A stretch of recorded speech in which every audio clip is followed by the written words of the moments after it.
मुंख्लंफोर दैमारि सान मुंख्लं सान फालिनायाव उदालगुरि जिल्ला एबसुआन फालिनाय हिसाबै बिथांमोनखौ गोजोननाय बावहरदो आंनिफ्राय साबायखर बावहरनाय थाबाय बिथांमोननिसिम उदालगुरि जिल्ला एबसुनिसिम लोगोसे जेसेबांखिनि माने बड'लेण्ड सोरजिनायाव जेसेबांखिनि मुंख्लं जालांबाय दा बिथांमोननि फारसे रायजोनि जानानै सरकारनि फारसे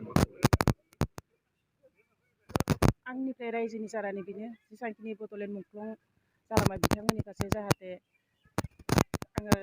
मुंख्लं न'खरनि जानानै बा रायजोनि जानानै बेखौनो खावलायोदि बयनिबो न'खराव दुखुथिया न'खरफोरनो जाहाथे अनसुंथाइ बा सोरनिबा न'खराव उसुबिदाफोरखौ मोजाङै नायनानै होयो बेफोरखौ आं लुबैयो आरो आंनिफ्राय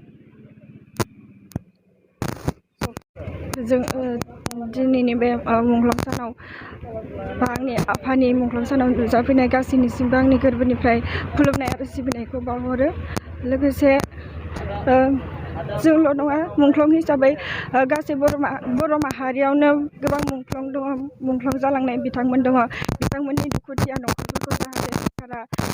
नायफिनो अनसायो मुंख्लं न'खर हिसाबै गारनानै दोना बेखौ आंनि खावलायनाय थाबाय। दिनै फोरदाना दैमारिनि मुंख्लं सान एबा थैनाय सान 24थि खेब उदालगुरि जिल्ला दुलाराय बर' फरायसा आफादा बेखौ थेलेबलेबै खुंदों। फैगोन बोसोराव 25थि बिनि जि रुफाथि मायथाइ मुंख्लं साननि जागोन बेखौ एसे गिदिरै गाजा गोमजायै खुंनो थाखाय जिल्ला आफादा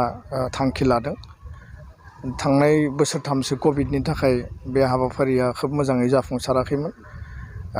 गिबियावनो आङो मुंख्लं फोरदाना दैमारिनि सोरगोआरि जिउमानि सेराव आङो खुलुमहरो सिबिनायखौ बावहरबाय लोगोसे आनान गसाइनाव आर'ज गाबो जे बिथांनि सोरगोआरि जिउमाया सोरगोआव आलो गोजोनै थायो आरो जोङो थांना थानाय फिसाफोरनो बर' फिसाफोरखौ जाहाथे गोहो आरो सक्ति जाहाथे बिथाङा जोंनो जेब्लाबो थुलुंगा हरो आं बिनि थाखाय आर'ज गाबबाय।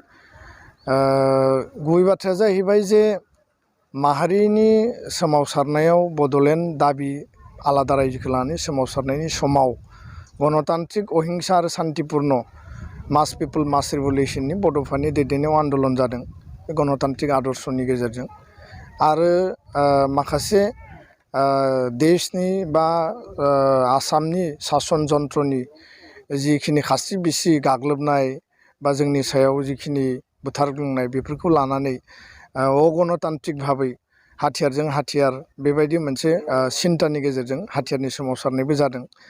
दा बे गणतान्त्रिक आरो अगणतान्त्रिक बेबो माहारिनि थाखायनो मोननैबो उद्देश्यआ हारिनि थाखाय हादोर सोरजिनायनि थाखाय बा आलादा रायजोनि थाखाय नाथाय बेयावनो माखासे जोंनि आदर्शखौ लानानै बा माखासे सान्थौ सानस्रिखौ लानानै जोंनियाव सौग्रावलायनाय फैदोंमोन जायनि थाखाय मोननैबो दिगजों जायफोरा बिसाखि बै समाव जोङो गोबां सुबुंनि जिउ गोमालांनो गोनां जादों खहा जादों आरो बेबो दिनै फोरदाना दैमारिनि जे थैनो गोनां जानाय बा मुंख्लं जानाय बेबो बेबायदि जाथायनिनो मोनसे रिजाल्ट बा मोनसे दुखुनांथाव सम बा जिउ गोमानांनाय मोनसे थासारिमोन। दा बे समा दायो गैलिया दायो सान्थि बा गोजोन गायसननायनि मोनसे सम